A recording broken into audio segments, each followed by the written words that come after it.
عليها غدوا وعشيا ويوم تقوم الساعة أدخلوا آل فرعون أشد العذاب. عن عبد الله بن عمر رضي الله عنهما قال قال رسول الله صلى الله عليه وسلم إن أحدكم إذا مات عرض عليه مقعده بالغداة والعشي إن كان من أهل الجنة فمن أهل الجنة وإن كان من أهل النار فمن أهل النار فيقال هذا مقعدك حتى يبعثك الله إليه يوم القيامة. رواه البخاري ومسلم. اللهم صل على محمد وعلى آل محمد كما صليت على إبراهيم وعلى آل إبراهيم إنك حميد مجيد. اللهم بارك على محمد وعلى آل محمد كما باركت على إبراهيم وعلى آل إبراهيم إنك حميد مجيد.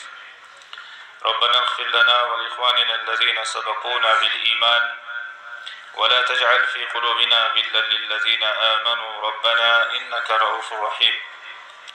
ربنا آتنا في الدنيا حسنة وفي الآخرة حسنة وقنا عذاب النار. اللهم آتنا خير الدنيا وخير يوم الآخرة واصرف عنا شر الدنيا وشر يوم الآخرة. اللهم أحسن عاقبتنا في الأمور كلها وأجرنا من خزي الدنيا وعذاب الآخرة.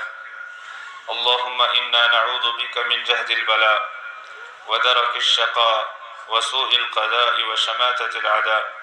اللهم اغفر للمؤمنين والمؤمنات والمسلمين والمسلمات الأحياء منهم والأموات إنك غافر الذنوب والخطايا برحمتك يا أرحم الراحمين. اللهم إنا نعوذ بك من البرص والجنون والجذام ومن سيء الأسقام. اللهم إنا نسألك علما نافعا ورزقا طيبا وعملا متقبلا. رب زدني علما رب اشرح لي صدري ويسر لي أمري واحلل عقدة من لساني يفقه قولي. ربنا تقبل منا إنك أنت السميع العليم. حمد و ثنا اللہ رب العالمین کے لیے جس نے ہمیں اپنے پاک گھر میں آنے کی توفیق عطا فرمائی. اللہ رب العالمین ہماری تمام عبادتوں کو قبول فرمائے. اللہ تعالیٰ کی حمد و ثنا بیان کرنے کے بعد ہم سب کی طرف سے درود و سلام کا نذرانہ ہو جناب محمد الرسول اللہ صلی اللہ علیہ وسلم کی ذات گرامی پر جنہوں نے ہمیں دنیا و آخرت کی ہر بھلائی کی طرف رہنمائی کی اور دنیا و آخرت کے ہر شر کے بارے میں بھی بتا دیا تاکہ اس سے ہم بچیں. اللہ رب العالمین ہمیں بھلائی اور اچھائی کو اختیار کرنے کی توفیق عطا فرمائے اور برائی اور شر سے اللہ رب العالمین ہمیں بچنے کی توفیق عطا فرمائے اور تمام قسم کے شرور اور فتن سے اللہ رب العالمین ہماری حفاظت فرمائے. معزز سامعین، میں اسی موضوع کو آگے بڑھاتا ہوں جس کو پچھلے 2 جمعوں سے میں آپ کے سامنے بیان کرتا آیا ہوں. اسی سلسلے میں سورہ غافر یعنی سورہ مومن، اس سورت کے 2 نام ہیں. اس سورت کی آیت نمبر 46 میں اللہ تعالیٰ نے ارشاد فرمایا ہے النار یعرضون علیہا غدوا وعشیا. آگ ہے جس پر ان لوگوں کو صبح اور شام پیش کیا جاتا ہے. آگ ہے جس پر ان لوگوں کو صبح اور شام پیش کیا جاتا ہے. پھر آگے اللہ تعالیٰ نے فرمایا وَيَوْمَ تَقُومُ السَّاعَةُ، اور جس دن قیامت قائم ہوگی اللہ تعالیٰ فرمائے گا، اللہ تعالیٰ فرشتوں کو حکم دے گا ادخلوا آل فرعون اشد العذاب. اب عالم برزخ کا اختتام ہو چکا ہے. اب فرعون کی اولاد کو بہت سخت عذاب میں داخل کر دو. تو اس آیت کریمہ میں اللہ رب العالمین نے قبر کے عذاب کا بیان کیا ہے. آل فرعون کی پیروی کرنے والے لوگ، فرعون کا ساتھ دینے والے لوگ، ان کے بارے میں اللہ تعالیٰ نے فرمایا النار یعرضون علیہا، کہ یہ فرعون کی اولاد، فرعون کی پیروی کرنے والے لوگ، ان کو صبح اور شام آگ کے اوپر پیش کیا جاتا ہے. یعنی صبح اور شام ان کو آگ پر پیش کیا جاتا ہے اور اس کے ذریعے سے ان کو عذاب دیا جاتا ہے. پھر جب عالم برزخ یعنی عالم قبر کا جب اختتام ہو جائے گا اور قیامت برپا ہوگی، پھر اللہ تعالیٰ ان کے بارے میں حکم دے گا فرشتوں کو کہ اب قبر کا عذاب اور عالم برزخ کا عذاب ختم ہوا، اب ان کو اور زیادہ سخت عذاب میں داخل کر دیا جائے. تو اس کے بعد ان کو جہنم کے عذاب میں، جو بہت زیادہ سخت عذاب ہے، اس میں ان کو داخل کر دیا جائے گا. حافظ ابن کثیر رحمۃ اللہ علیہ اس آیت کے بارے میں فرماتے ہیں هذه الآية أصل كبير في استدلال أهل السنة على عذاب البرزخ في القبور، کہ یہ آیت بہت بڑی دلیل ہے اہل سنت والجماعت یا اصحاب الحدیث کے لیے کہ قبروں کے اندر عالم برزخ میں عذاب ہوگا. یہ آیت بہت بڑی دلیل ہے اس بات کے لیے کہ عالم برزخ کے اندر قبروں میں لوگوں کو عذاب ہوگا، جو عذاب کے مستحق ہوں گے ان کو عذاب ہوگا، اور جو نعمتوں کے مستحق ہوں گے ان کو اللہ رب العالمین عذاب سے بچا لے گا، ان کے لیے قبر آرام کی جگہ ہوگی. تو یہ آیت بہت بڑی دلیل ہے. اور ابن کثیر رحمۃ اللہ علیہ فرماتے ہیں وہی قول، اور وہ ہے اللہ تعالیٰ کا یہ فرمان النار یعرضون علیہا غدوا وعشیا، کہ آگ ہے قبر کے اندر جس پر ان کو صبح اور شام پیش کیا جاتا ہے. تو قبر کے اندر جو عذاب اور آگ کا مستحق ہوگا اس کو قبر میں آگ کے ذریعے سے عذاب بھی ہوگا. اور النار یعرضون علیہا غدوا وعشیا، یہ جو آگ ہے جس پر ان لوگوں کو صبح اور شام پیش کیا جاتا ہے، یہ قیامت سے پہلے کا معاملہ ہے. اور قیامت سے پہلے جو عالم ہے، قیامت سے پہلے جو مرحلہ ہے وہ عالم برزخ اور قبر کا ہی مرحلہ ہے. تو اسی مرحلے میں ان کو عذاب دیا جائے گا. اور بہت سارے لوگ قبر کے عذاب کا انکار کرتے ہیں، وہ اس وجہ سے کہ جب وہ لوگ قبر کو کھودتے ہیں، قبر کو کھولتے ہیں اور دیکھتے ہیں کہ وہاں وہ مردہ ہے جس کی ہڈیاں بھی سڑ گئی ہیں، اور وہ وہاں پر کوئی عذاب نہیں دیکھتے کہ اس مردے کے ساتھ کیا ہو رہا ہے، اور وہ وہاں پر کچھ بھی ایسی چیز نہیں دیکھتے ہیں یا نہیں محسوس کرتے ہیں جس سے پتہ چلے کہ اس مردے کو عذاب ہو رہا ہے یا اس کو آرام ہے. تو اس وجہ سے وہ کہتے ہیں کچھ بھی نہیں ہے. بس ایک انسان جب مر جائے گا اس کے بعد وہ مٹی کے ساتھ مل جائے گا، کوئی عذاب نہیں ہوگا، کچھ نہیں ہوگا. اس وجہ سے وہ قبر کے عذاب کا انکار کر دیتے ہیں. یا قبر کی جو حالات ہیں، قبر کے جو حالات ہیں، جو احوال ہیں، وہ ان کو نہیں مانتے ہیں. تو وہ اصل میں غیب پر ایمان ہی نہیں لائے. وہ لوگ جو قبر کے عذاب کا انکار کرتے ہیں وہ اصل میں غیب پر ایمان ہی نہیں لائے. جن لوگوں نے غیب پر ایمان لایا ہے وہ قبر کے عذاب کو مانتے ہیں، اس لیے کہ اگر نہ دیکھنے کو ہم دلیل بنا لیں کہ ہم نے وہ چیز نہیں دیکھی ہے اس لیے ہم اس کا انکار کر دیں، نعوذ باللہ، تو پھر ہم سب نے اللہ تعالیٰ کی ذات کو بھی نہیں دیکھا ہے. ہم نے اللہ رب العالمین کی ذات پر غیب سے ایمان لایا ہے. اور اسی طرح سے بہت سارے علماء کرام نے قبر کے عذاب کے اس مرحلے کو کچھ مثالوں سے سمجھایا ہے، اس کو سمجھانے کی کوشش کی ہے۔ ایک انسان اس طرح بھی یہ بات سمجھ سکتا ہے۔ مثال کے طور پر ایک انسان جو سوتا ہے وہ کبھی کبھار خواب دیکھتا ہے، اور خواب میں وہ بہت ساری مشکلات کا شکار ہو جاتا ہے، خواب میں وہ بہت ساری تکلیفیں اٹھاتا ہے، کبھی وہ کہیں پہاڑ سے گرتا ہے خواب کی حالت میں، اور کبھی اس کے پیچھے کوئی خونخوار جانور پڑا ہوا ہوتا ہے، لیکن وہ خواب دیکھنے والا نیند میں ہے، اور اس کے آس پاس جو لوگ بیدار ہیں، بیٹھے ہوئے ہیں اور اس سونے والے کو دیکھ رہے ہیں، کیا وہ اس کی اس حالت کو محسوس کر سکتے ہیں؟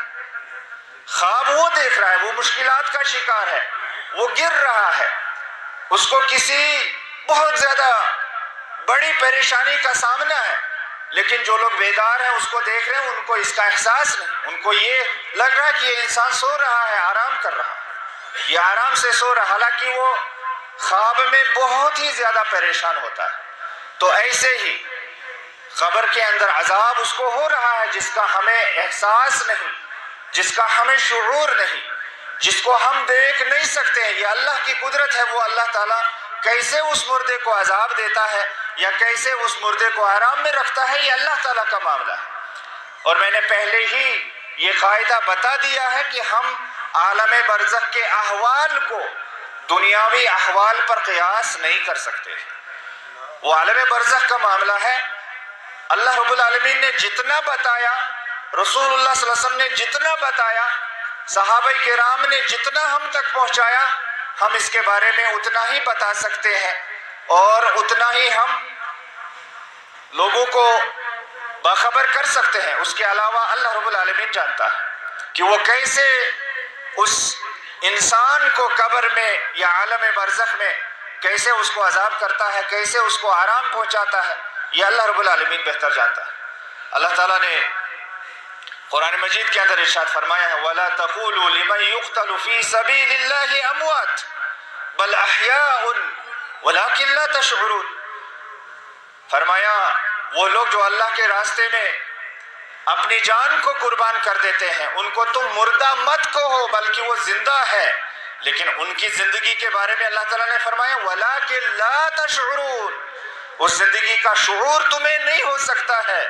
وہ عالم برزخ کی زندگی ہے، اس زندگی کا ہم ادراک اور اس زندگی کا ہم شعور اور احساس نہیں کر سکتے ہیں۔ وہ کیسی زندگی ہے وہ اللہ رب العالمین بہتر جانتا ہے۔ اور وہ انسان جو اللہ کے راستے میں اپنی جان قربان کر دیتا ہے، رسول کریم صلی اللہ علیہ وسلم نے فرمایا، اور اللہ تعالیٰ نے بھی قرآن مجید کے اندر ارشاد فرمایا ہے عند ربہم یرزقون، ان کو رزق دیا جاتا ہے، ان کو اللہ تعالیٰ کھلاتا پلاتا ہے، لیکن ہم اس کا ادراک نہیں کر سکتے ہیں۔ وہ کیسے کھاتے ہیں، کیسے پیتے ہیں، اللہ تعالیٰ ان کو کیسے کھلاتا پلاتا ہے، وہ اللہ تعالیٰ جانتا ہے وہ کیسے ان کو کھلاتا پلاتا ہے۔ اس زندگی کا ہم ادراک اس زندگی میں نہیں کر سکتے۔ یہ ایک مثال تھی، اور دوسری مثال ہے جو علماء کرام نے بیان فرمائی ہے کہ بیداری میں بھی ایک انسان بیدار ہے، بہت زیادہ ذہنی طور پر پریشان ہے، اس کے دل میں بہت زیادہ غم ہے، لیکن ظاہراً ہمیں کیا لگ رہا ہے؟ ظاہراً اس کے چہرے سے لگ رہا ہے کہ یہ انسان ٹھیک ہے، اس کو کوئی غم نہیں، اس کو کوئی پریشانی نہیں، اس کو کوئی تکلیف نہیں، چہرے سے تو لگتا ہے کہ یہ انسان بالکل ٹھیک ہے۔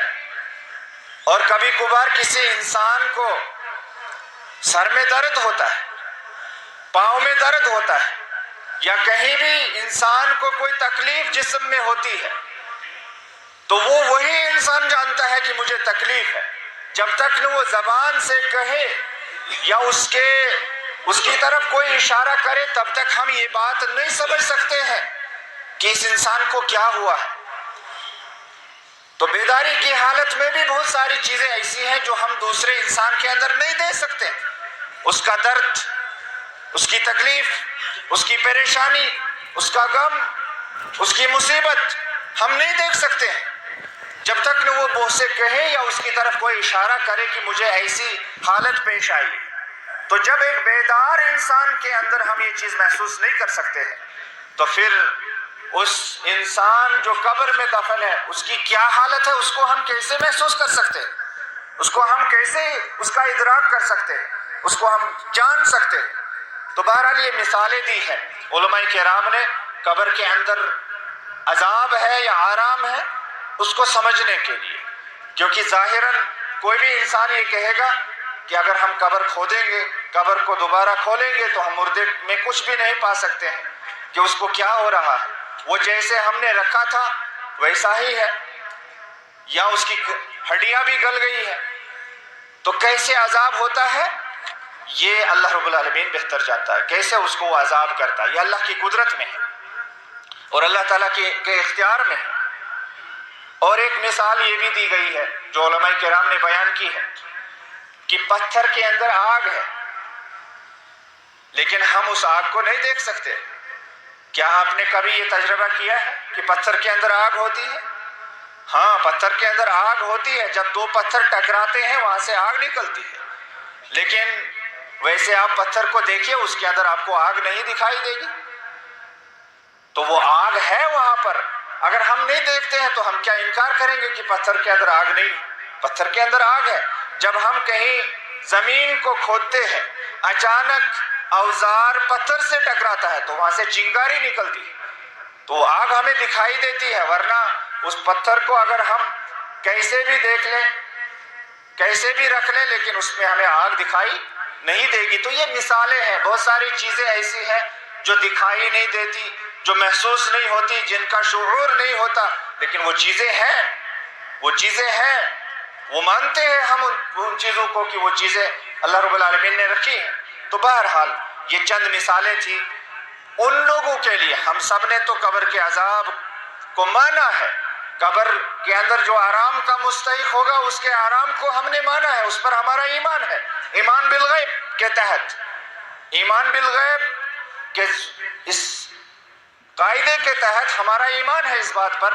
لیکن بہت سارے لوگ جو ظاہری چیزوں پر نظر رکھتے ہیں اور اندیکھی چیزوں کو وہ نہیں مانتے ہیں، ان کے لیے علماء کرام نے یہ مثالیں بیان کی ہیں کہ اس طرح سے اندیکھی چیزوں کا انکار نہیں کیا جا سکتا ہے۔ تو بہرحال یہ مثالیں بیان کی ہیں علماء کرام نے۔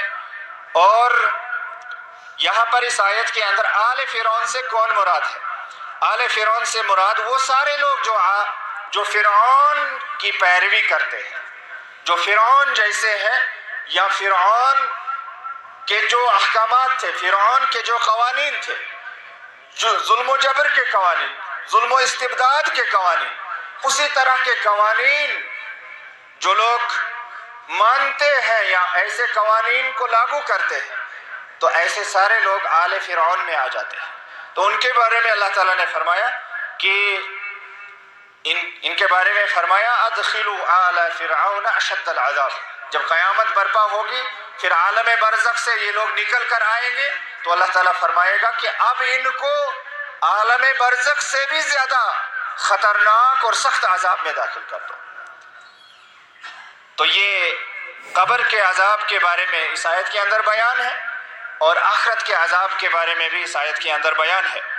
عبداللہ بن عمر رضی اللہ تعالی عنہ بیان فرماتے ہیں، فرمایا کہ رسول اللہ صلی اللہ علیہ وسلم نے ارشاد فرمایا ان احدکم اذا مات عرض علیہ مقعده بالغداة والعشی، کہ تم میں سے جب بھی کوئی مر جاتا ہے اور اس کو دفن کر دیا جاتا ہے پھر وہاں پر قبر میں اس کو ہر روز صبح اور شام اس کا ٹھکانہ دکھایا جاتا ہے، صبح اور شام اس کو ہر روز اس کا ٹھکانہ دکھایا جاتا ہے۔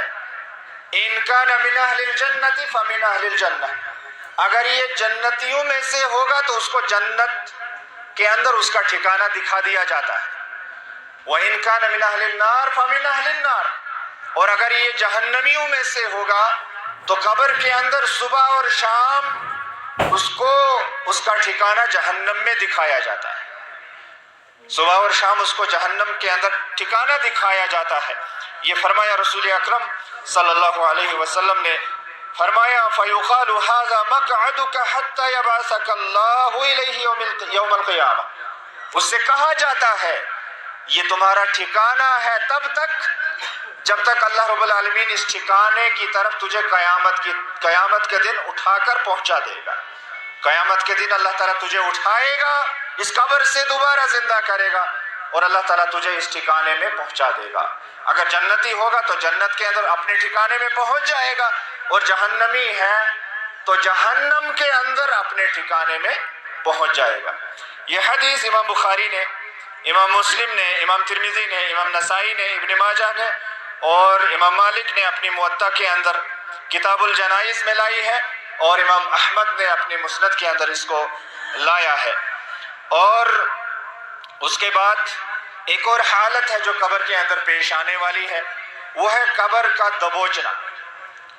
قبر کا دبوچنا یا قبر کا مل جانا، جس کا مختصر سا بیان پچھلے خطبے میں آیا تھا، لیکن آج تھوڑی بہت میں اس کی وضاحت کرنا چاہتا ہوں، جس کے بارے میں فتنۃ القبر بھی کہا گیا ہے، قبر کے اندر آزمایا جانا، ایک انسان کی قبر کے اندر آزمائش۔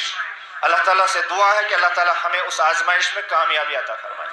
اللہ رب العالمین اس قبر کی آزمائش میں ہمیں کامیاب فرمائے اور ہمیں ایسے اعمال کرنے کی اللہ تعالیٰ توفیق عطا فرمائے جن کے ذریعے سے، جن کی وجہ سے ہم اس قبر کی آزمائش میں کامیاب ہوں۔ تو بہرحال فرمایا رسول اکرم صلی اللہ علیہ وسلم نے عبداللہ بن عمر رضی اللہ تعالی عنہما کی اس حدیث میں فرمایا کہ سعد بن معاذ کے بارے میں، سعد بن معاذ رضی اللہ تعالیٰ عنہ کے بارے میں، هذا الذي تحرك له العرش، یہ سعد بن معاذ اتنی فضیلتوں والے کہ اس کی موت کی وجہ سے عرش عظیم ہل گیا۔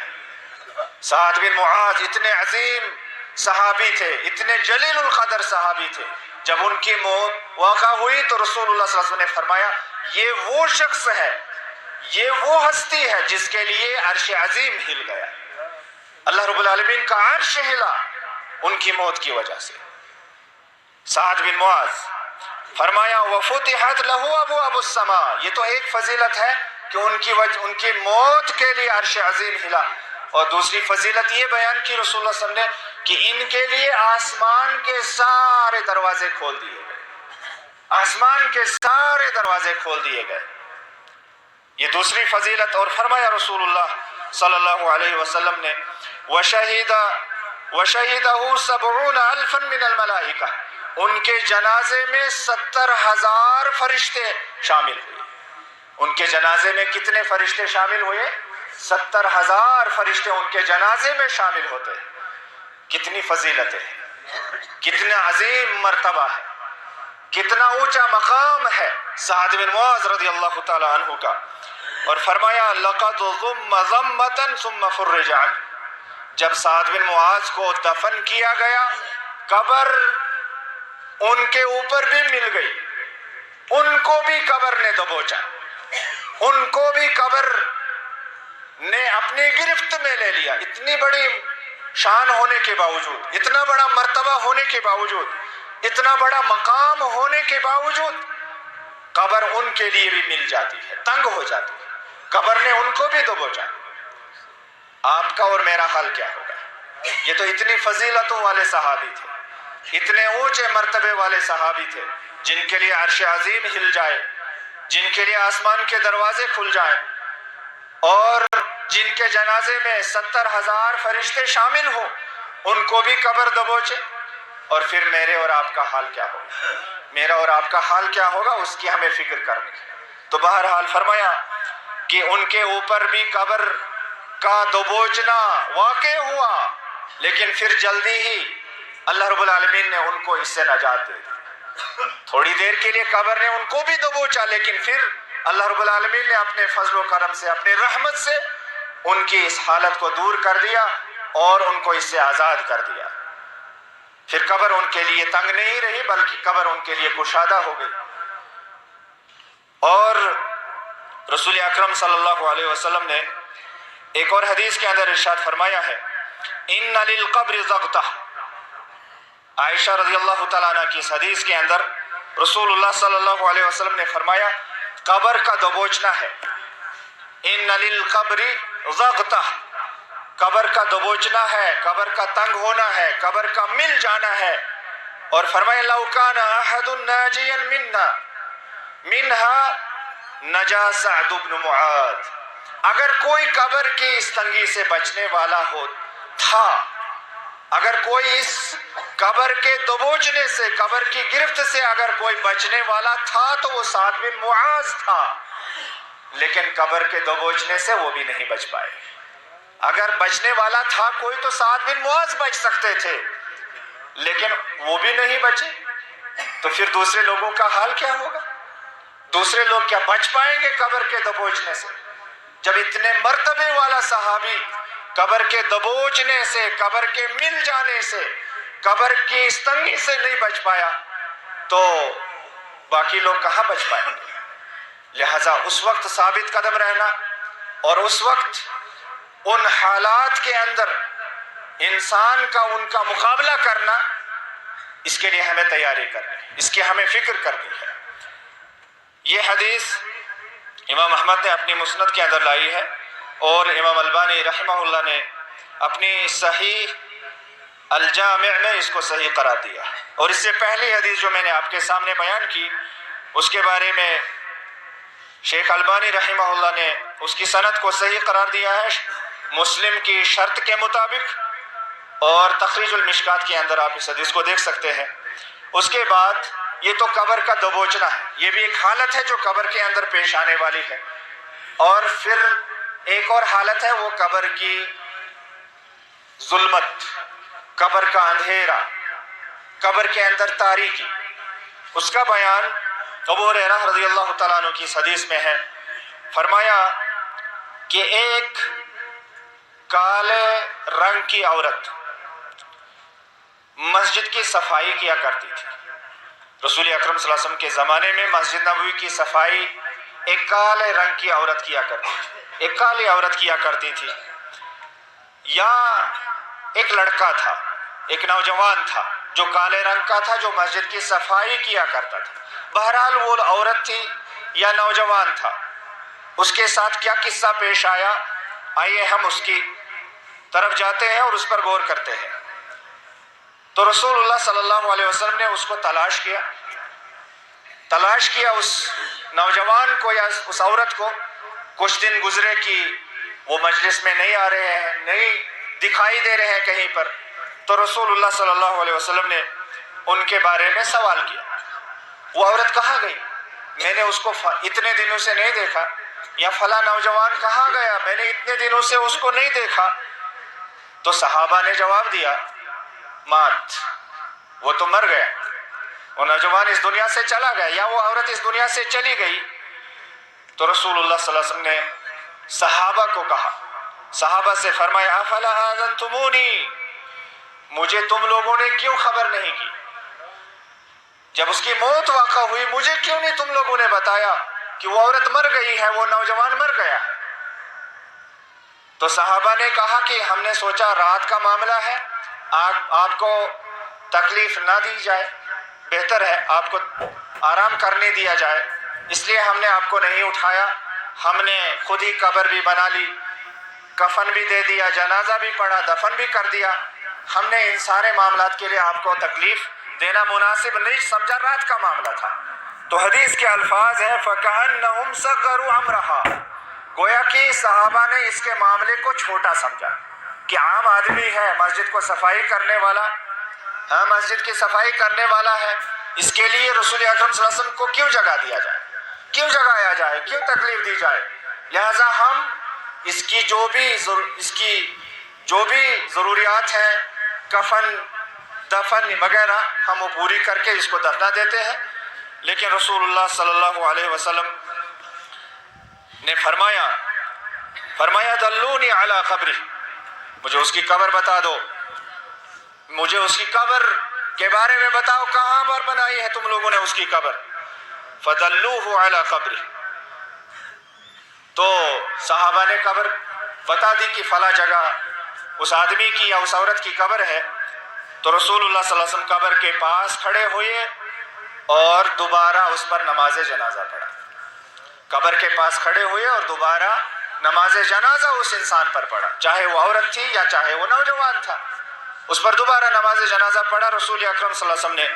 اور اس کے بعد فرمایا ان هذه القبور مملوءة ظلمہ، بے شک یہ قبریں تاریکی سے بھری ہوئی ہوتی ہیں، ان قبروں کے اندر اندھیرا ہوتا ہے، اسی اندھیرے میں ہمیں بھی جانا ہے، اسی اندھیرے گھر میں یا اسی اندھیرے کمرے میں، اسی تاریک جگہ میں ہمیں بھی پہنچنا ہے۔ اے اللہ ہمارے حال پر رحم و کرم فرما، پروردگار اس جگہ میں ہمیں ثابت قدم رکھنا، پروردگار قبر کے اس فتنے سے، قبر کے اس سوال و جواب میں ہمیں ثابت قدم رکھنا، قبر کے دبوچنے سے پروردگار ہمیں اس مقام پر بھی ہمیں ثابت قدم رکھنا۔ تو بہرحال فرمایا رسول اکرم صلی اللہ علیہ وسلم نے یہ قبریں تاریکی اور ظلمت سے بھری ہوئی ہوتی ہیں، اندھیروں سے بھری ہوئی ہوتی ہیں، اندھیرا ہی اندھیرا یہاں چھایا ہوتا ہے، ہر طرف اندھیرا، کہیں سے کوئی روشنی کی کرن نہیں آتی۔ تو فرمایا رسول اکرم صلی اللہ علیہ وسلم نے فرمایا مملوءۃ ظلمۃ علی اہلھا وان اللہ عز وجل ینورھا لهم بالصلاۃ علیہم، اور اللہ رب العالمین ان لوگوں کی قبروں کو منور کر دیتا ہے جن پر میں نماز جنازہ پڑھتا ہوں، جن پر میں نماز جنازہ پڑھتا ہوں ان کی قبروں کو اللہ رب العالمین روشن کر دیتا ہے۔ یہ صحابہ کرام کی عظمت ہے، جو صحابہ کرام رسول اکرم صلی اللہ علیہ وسلم کی زندگی میں وفات ہوئے اور پھر آپ صلی اللہ علیہ وسلم نے ان کے اوپر نماز جنازہ پڑھی تو اللہ تعالیٰ نے اس نماز جنازہ کی وجہ سے ان کی قبروں کو روشن کر دیا۔ بہرحال ہمیں اگر اپنی قبروں کو روشن کرنا ہوگا تو ہمیں بھی نیک اعمال کرنے ہوں گے، ہمیں بھی نمازیں پڑھنی ہوگی۔ الصلاۃ نور، نماز نور ہے، نماز روشنی ہے۔ اب یہ روشنی وہی قبر پر ہمیں کام آئے گی، پل صراط پر یہ روشنی ہمیں کام آئے گی، اور اس طرح کے بہت سارے مرحلے ہیں، بہت سارے ایسے مقامات ہیں مرنے کے بعد جہاں پر یہ نور، یہ روشنی، یہ ضیاء، یہ کرنیں ہمیں کام آنے والی ہیں، لہٰذا ان کا اہتمام کیا جائے، اس چیز کی تیاری ہمیں آج کرنی ہے، اس نور کی، اس روشنی کی، اگر ہمیں اس اندھیرے سے بچنا ہے۔ تو بہرحال فرمایا رسول اکرم صلی اللہ علیہ وسلم نے میرے نماز جنازہ ان پر پڑھنے کی وجہ سے اللہ تعالیٰ ان کی قبروں کو منور کر دیتا ہے، روشن کر دیتا ہے۔ تو قبریں ظلمت کی جگہ ہے، تاریکی کی جگہ ہے، اندھیرے کی جگہ ہے، تو بہرحال وہیں پر ہمیں پہنچنا ہے، وہاں کیسے ہمیں رہنا ہوگا اس کے لیے ہمیں آج فکر کرنے کی کوشش کرنی ہے، تیاری کرنے کی کوشش کرنی ہے۔ عثمان غنی رضی اللہ تعالیٰ عنہ بیان فرماتے ہیں،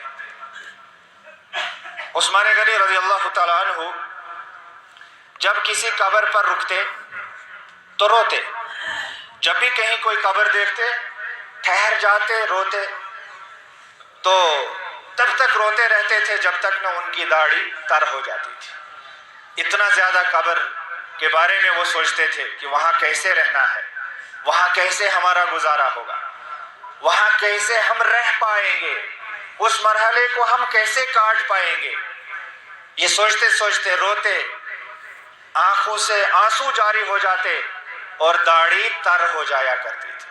عثمان غنی رضی اللہ تعالیٰ عنہ کی داڑھی تر ہو جایا کرتی تھی، قبر کو یاد کرنے کی وجہ سے، قبر کے حالات کو یاد کرنے کی وجہ سے، قبر کے مرحلے کو یاد کرنے کی وجہ سے۔ تو سوال کیا لوگوں نے سوال کیا کہ آپ جنت اور جہنم کا ذکر سنتے ہیں یا جنت اور جہنم کا ذکر کرتے ہیں تب آپ نہیں روتے، لیکن جب قبر کے بارے میں آپ سنتے ہیں یا قبر کو دیکھتے ہیں رو پڑتے ہیں، یہ کیا وجہ؟ جنت اور جہنم کے لیے آپ نہیں روتے لیکن قبر کی وجہ سے آپ روتے ہیں۔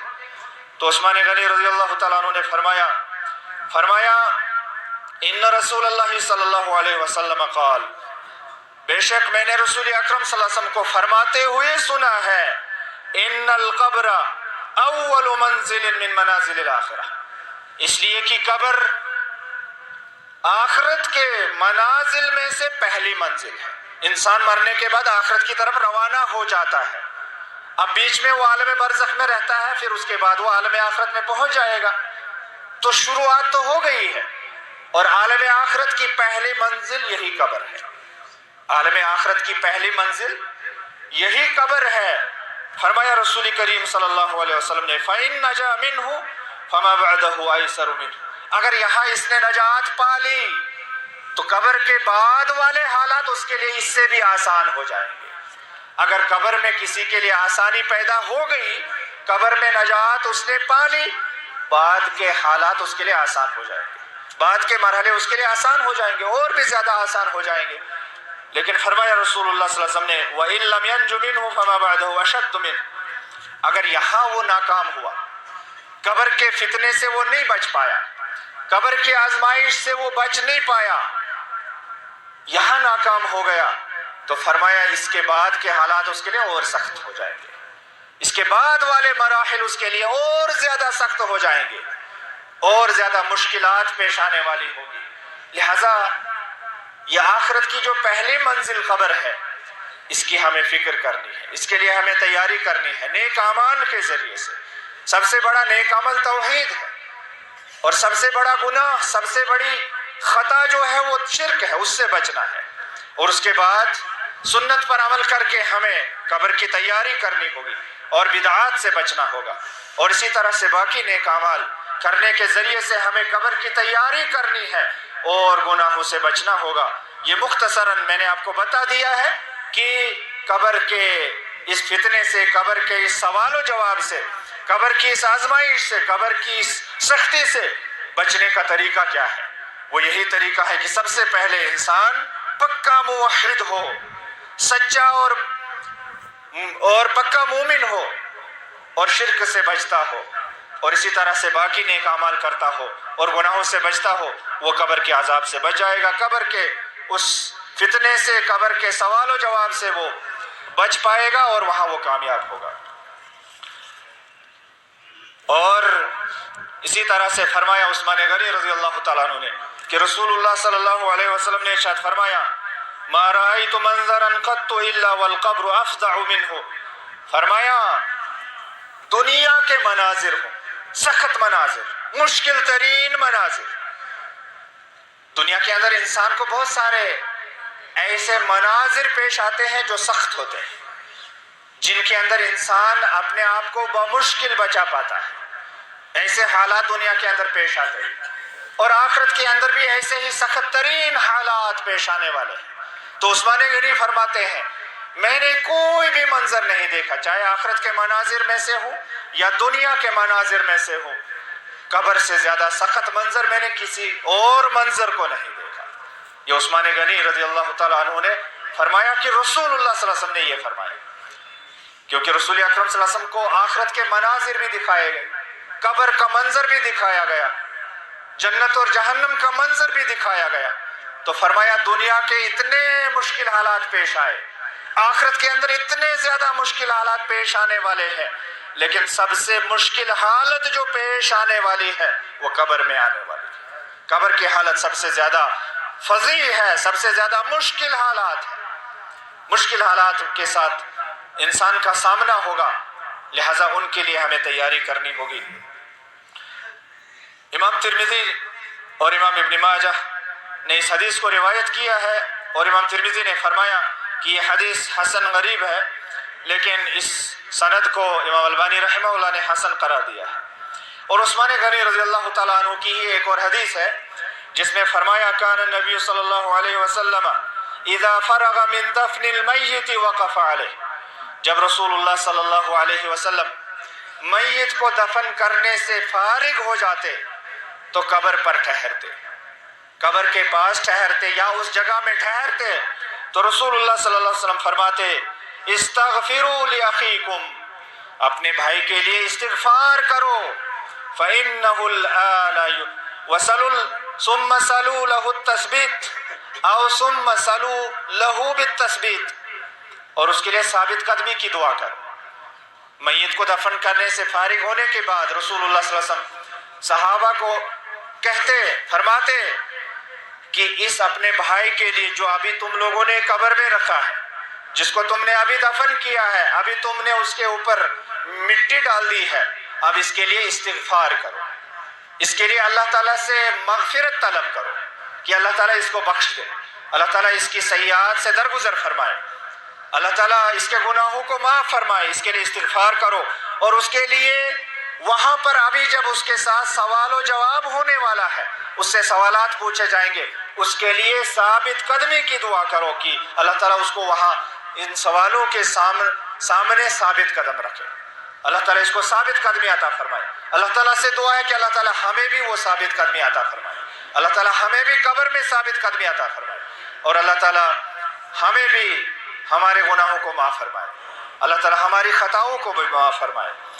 اور فرمایا فَإِنَّهُ الْآنَ يُسْأَلُ، کیونکہ اب جب تم لوگوں نے اس کو قبر میں رکھا ہے، ابھی جب تم لوگوں نے اس کو دفن کر دیا ہے، ابھی منکر اور نکیر اس کے پاس پہنچ چکے ہوں گے اور اس سے سوالات شروع ہو چکے ہوں گے، لہٰذا ان سوالوں کے جواب کے لیے اس کے لیے ثابت قدمی کی دعا کیجیے اور اس کے لیے استغفار کیجیے۔ اب یہاں پر سوال یہ پیدا ہوتا ہے کہ کیا ہم اس بھائی کے لیے جو ہم نے دفن کیا ہے، قبر میں ہم نے جس کو رکھا ہے، کیا اس کے لیے ہم اجتماعی طور پر دعا کریں؟ عام طور پر سوال بھی پوچھا جاتا ہے، کیا ہم اس کے لیے استغفار اجتماعی طور پر کریں یا کون سا طریقہ ہے؟ تو اس کے لیے استغفار کرنے کا حکم حدیث کے اندر موجود ہے، اور اس کے لیے ثابت قدمی کی دعا کرنے کا حدیث کے اندر حکم موجود ہے، اس کے لیے ہمیں دعا کرنی چاہیے، لیکن ہر انسان اپنی جگہ خاموشی کے ساتھ اس کے لیے دعا کرے، اس کے لیے اجتماعی طور پر اور جہراً دعا کرنے کی ضرورت نہیں ہے، اور نہ ایسا طریقہ رسول اکرم صلی اللہ علیہ وسلم سے ثابت ہے، نہ صحابہ کرام سے ایسا کچھ ثابت ہے، لہٰذا ہر انسان اپنی جگہ اس کے لیے دعا کرے کہ اے اللہ اس کی مغفرت فرما، اے اللہ اس کو بخش دے، اے اللہ اس کو معاف فرما، اے اللہ اس کے گناہوں سے درگزر فرما، اور اس کو اس وقت سوال و جواب میں ثابت قدمی عطا فرما۔ ہر انسان اپنی جگہ یہ دعا کرے گا، خاموشی کے ساتھ جہراً اس دعا کو کرنے کی ضرورت نہیں ہے اور نہ ایسا کرنا ثابت ہے، تو اس طرح سے اس کے لیے استغفار کیا جائے گا۔ یہ حدیث کے اندر جو بات آئی ہے اس کی وضاحت میں نے آپ کے سامنے کرنا مناسب سمجھا، اس لیے میں نے وضاحت کر دی ہے۔ تو بہرحال اس انسان کے لیے ہمیں استغفار کرنا چاہیے اور اس کے لیے ثابت قدمی کے لیے دعا مانگنی چاہیے۔ تو بہرحال یہ حدیث امام ابو داؤد نے اپنی سنن میں لائی ہے اور امام ترمذی نے اپنی جامع میں لائی ہے، اور اس کے بارے میں فرمایا ہے حسن غریب، کہ یہ حدیث حسن غریب ہے۔ امام البانی رحمہ اللہ فرماتے ہیں کہ یہ حدیث صحیح ہے۔ اس کے بعد آخری بات، ایک سوال مجھ سے کسی نے پوچھا اسی موضوع کے تعلق سے، اس سوال اور جواب کو میں آپ کے سامنے رکھتا ہوں اور اسی پر خطبے کا اختتام ہوگا۔ ایک سوال یہ کیا گیا ہے کہ بعض لوگوں کے جسم قبروں میں گلتے کیوں نہیں، سڑتے کیوں نہیں، ان کی ہڈیاں کیوں موجود رہتی، یا ان کا جسم بالکل صحیح سالم کیوں رہتا ہے؟ کیونکہ بعض واقعات بھی ایسے ملتے ہیں کہ کچھ لوگوں کی قبریں جب کھولی گئی تو وہاں پر ان کے جسموں کو اسی طرح سے پایا گیا جس طرح سے ان کو دفن کر دیا گیا تھا، ان کے جسم صحیح سالم تھے۔ ایسا کیوں ہوتا ہے؟ ایسا کیوں ہوتا ہے؟ یہ کسی نوجوان نے مجھ سے سوال کیا تھا، تو میں اس کا جواب دے رہا ہوں، سب لوگوں کے فائدے کے لیے بات ہے کہ ایسا کیوں ہوتا ہے۔ تو جواب اس طرح سے ہے کہ یہ چیز اللہ تعالیٰ کی مشیت میں داخل ہے، یہ چیز اللہ تعالیٰ کی مشیت میں داخل ہے۔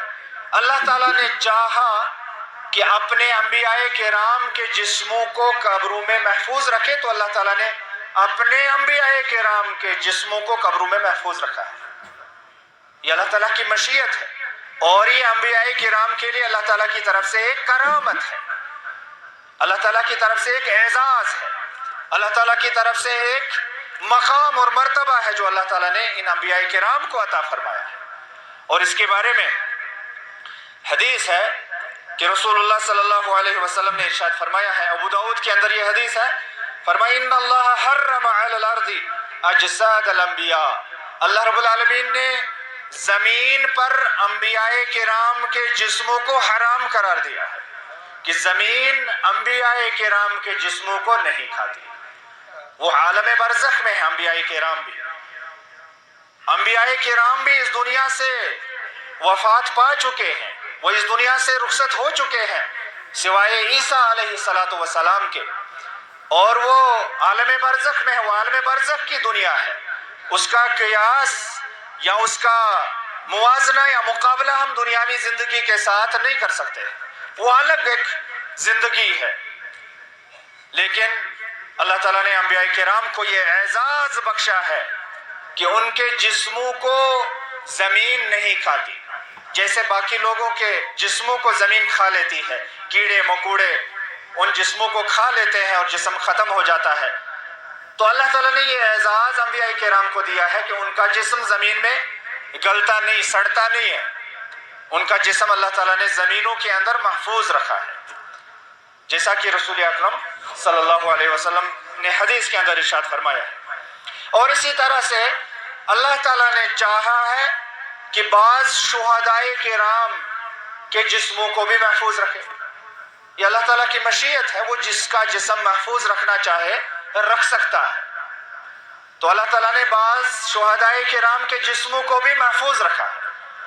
اور اس کے بارے میں وہی آیت جو میں نے شروع میں پڑھی تھی، وَلَا تَقُولُوا لِمَن يُقْتَلُ فِي سَبِيلِ اللَّهِ أَمْوَاتٌ بَلْ أَحْيَاءٌ عِندَ رَبِّهِمْ بَلْ أَحْيَاءٌ وَلَكِن لَا تَشْعُرُونَ، کہ وہ لوگ جو اپنی جان کو اللہ کے راستے میں قربان کرتے ہیں ان کو تم مردہ مت کہو، بلکہ وہ زندہ ہے، لیکن اس زندگی کا تمہیں احساس اور شعور نہیں ہو سکتا ہے، وہ محسوس نہیں کر سکتے تم ان کی زندگی کو. تو بعض شہدائے کرام کے جسموں کو اللہ رب العالمین نے محفوظ رکھا ہے. صحیح بخاری کے اندر ایک قصہ ہے کہ جابر رضی اللہ تعالیٰ عنہ کے والد کو کسی دوسرے انسان کے ساتھ دفن کیا گیا. جابر رضی اللہ تعالیٰ عنہ فرماتے ہیں کہ مجھے اچھا نہیں لگا کہ میرے والد کو کسی دوسرے کے ساتھ دفن کر دیا جائے. یعنی ان کے والد کو اور کسی دوسرے انسان کو ایک ہی قبر میں دفن کیا گیا تھا جنگ احد کے موقع پر. جب جابر رضی اللہ تعالیٰ عنہ کے والد گرامی شہید ہوئے تو بہت سارے شہید تھے، اس لیے اجتماعی قبریں کھودی گئی اور بہت سارے لوگوں کو ایک ہی قبر میں دفن کر دیا گیا. تو جابر رضی اللہ تعالیٰ عنہ کے والد کو بھی کسی دوسرے صحابی کے ساتھ دفن کر دیا گیا. جابر رضی اللہ تعالیٰ عنہ فرماتے ہیں کہ مجھے اچھا نہیں لگا، میں نے سوچا میں اپنے والد محترم کو الگ قبر میں دفن کروں، لہٰذا میں نے 6 مہینے کے بعد قبر کو کھودا اور میں نے پایا کہ میرے والد گرامی کا جسم بالکل صحیح سالم ہے. جس انداز کے ساتھ ان کو دفن کیا گیا تھا اسی انداز کے ساتھ وہ قبر میں اب تک موجود ہے، سوائے کان میں کچھ تھوڑی بہت خروچ وغیرہ پہنچی ہے، کان تھوڑا بہت خراب ہوا ہے، باقی سارا جسم 6 مہینے گزرنے کے بعد بھی اسی حالت میں ہے جس حالت میں ان کو دفن کیا گیا تھا. تو اس سے یہ پتہ چلتا ہے کہ بعض شہداء کرام کے بھی جسموں کو اللہ رب العالمین قبروں میں محفوظ رکھتا ہے. اور اللہ تعالیٰ چاہتا ہے کسی کافر کے جسم کو بھی محفوظ رکھ سکتا ہے، جیسے کہ فرعون کا جسم اللہ تعالیٰ نے اس کو باقی رکھا، محفوظ رکھا. لیکن یہ کرامت نہیں ہے، یہ اعزاز نہیں ہے، یہ مقام نہیں ہے، یہ کوئی مرتبہ نہیں ہے اللہ کے ہاں، بلکہ عبرت کے لیے، دوسرے لوگوں کی عبرت کے لیے اللہ تعالیٰ ایسا بھی کر سکتا ہے کہ کسی کافر کا جسم بھی باقی رہ جائے، اس کو اللہ تعالیٰ محفوظ کر دے. اللہ تعالیٰ نے قرآن مجید کے اندر سورہ یونس نے ارشاد فرمایا ہے فَالْيَوْمَ نُنَجِّيكَ بِبَدَنِكَ، آج کے دن ہم تمہارے بدن کو نجات دیں گے، یعنی باقی رکھیں گے. اور فرعون کا جسم ہزاروں سال گزرنے کے بعد جب لوگوں نے قرآن مجید کو پڑھا اور سمجھا، اس پر غور کیا، اور یہ قرآن مجید پر غور کرنے کا نتیجہ ہے. ہم لوگ قرآن مجید پر غور نہیں کرتے ہیں نا، لیکن غیر جب قرآن مجید کو پڑھتے ہیں تو غور کرتے ہیں. تو انہوں نے جب قرآن مجید کو پڑھا انہوں نے سوچا کہ اللہ تعالیٰ نے اگر یہ فرمایا ہے کہ ہم فرعون کے جسم کو نجات دیں گے، باقی رکھیں گے عبرت کے لیے، تو واقعی فرعون کا جسم اس پانی میں، اس سمندر میں جس میں فرعون غرق ہوا تھا، وہاں وہ باقی ہونا چاہیے. انہوں نے تلاش جاری کر دی، آخر کار ان کو فرعون کا جسم اس سمندر میں، اس پانی میں مل جاتا ہے، اور وہاں سے نکال کر مصر کے عجائب گھر میں اس کو رکھا گیا ہے۔ اور سوشل میڈیا کے تھرو آپ نے بھی اس کو دیکھا ہوگا، اس ویڈیو کو آپ نے بھی اس کا اس کے مناظر کو دیکھا ہوگا۔ تو بہرحال مختصراً کہنا یہ چاہوں گا کہ اللہ تعالیٰ عبرت کے لیے اور دوسرے لوگوں کی نصیحت کے لیے کسی غیر مسلم کا بھی جسم باقی رکھ سکتا ہے، لیکن انبیاء کرام کے جسموں کو اللہ رب العالمین نے زمین پر حرام کر دیا ہے۔ بعض شہداء کرام کے جسموں کو بھی اللہ تعالیٰ باقی رکھ سکتا ہے، اور عام انسانوں میں سے بھی جس کا اللہ تعالیٰ چاہے جسم باقی رکھ سکتا ہے، اللہ تعالیٰ اس کے جسم کو باقی رکھ سکتا ہے۔ لیکن عام قاعدہ اور قانون یہی ہے، اللہ تعالیٰ کی سنت یہی ہے کہ زمین میں جس چیز کو بھی دفن کر دیا جائے، جس جاندار کو بھی رکھ دیا جائے، اس کا جسم سڑ جاتا ہے، گل جاتا ہے، اور قیامت تک سوائے ریڑھ کی ہڈی کے ساری چیزیں گل جائیں گی، سوائے ریڑھ کی ہڈی باقی رہتی ہے، اور اس کو سائنس نے بھی پروف کر دیا ہے، اور اسی سے اللہ رب العالمین اس انسان کو دوبارہ زندہ کرے گا، جیسا کہ حدیث کے اندر آیا ہے عجب الضم، یہ ریڑھ کی ہڈی جو باقی رہتی ہے اسی سے اللہ رب العالمین اس انسان کو دوبارہ زندہ کرے گا۔ تو بہرحال یہ اس سوال کے جواب میں نے آپ کے سامنے تھوڑی بہت وضاحت کی ہے۔ اللہ تعالیٰ کہنے سننے سے زیادہ ہمیں عمل کرنے کی توفیق عطا فرمائے۔